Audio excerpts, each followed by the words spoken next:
Please, you can speak. Uh, okay, do I need to ask you questions? Yeah. Yeah, can you please tell us about yourself, a few lines first? Okay, my name is Peter Sikking. I'm an interaction architect. That means I help software companies and software projects with the question, how do I make my software easy to use? I do that by designing the structure for software, the UI of software, and by making concept for the UI of the software.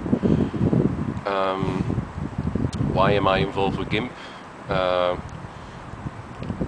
GIMP realized the need that they needed professional help with their user interface, but also knew it's going to be a giant job.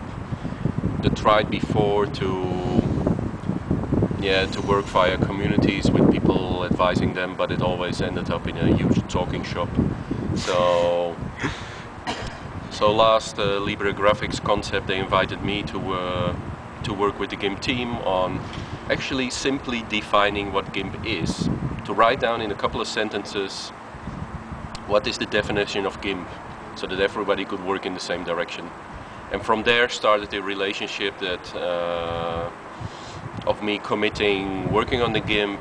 Then September last year we got a open usability student to work with me as an assistant on the project. It meant simply lots of work every week was going to get done in GIMP. We've been working structurally on doing an inventory of the functionality of GIMP and squeezed that down to 11 pages. Wow. So everything was like a short, sharp overview.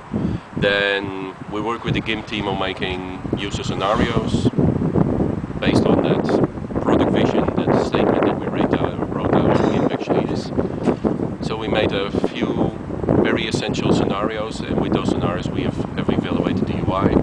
And now we are at the point where we analyze that and yeah, concepts and solutions are coming out for big and small problems that are with GIMP, and with the future direction that the UI of GIMP should actually take to maximize the productivity of working with GIMP. And any other future plans about the project? Well, the biggest what is going to happen to GIMP is the introduction of the Gaggle framework, which will make non-destructive editing possible, which will mean if you edited a file over a matter of months, you can go back to the last step that you've taken there and change the parameters of that.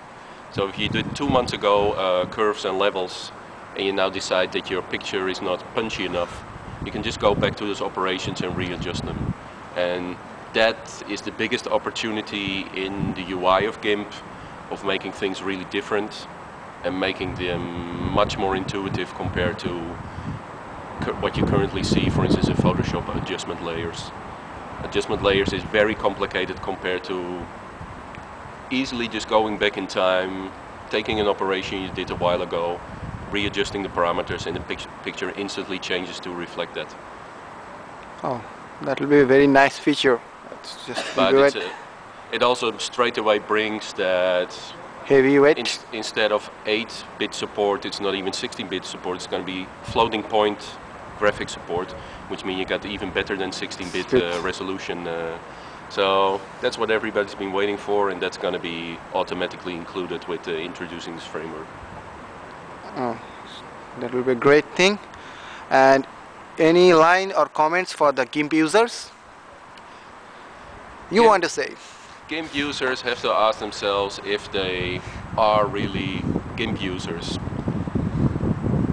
If you do photo editing, graphics, creating art, creating icons for your job, or you do it as a hobby for, say, more than 30 hours a week, then GIMP is the right tool for you.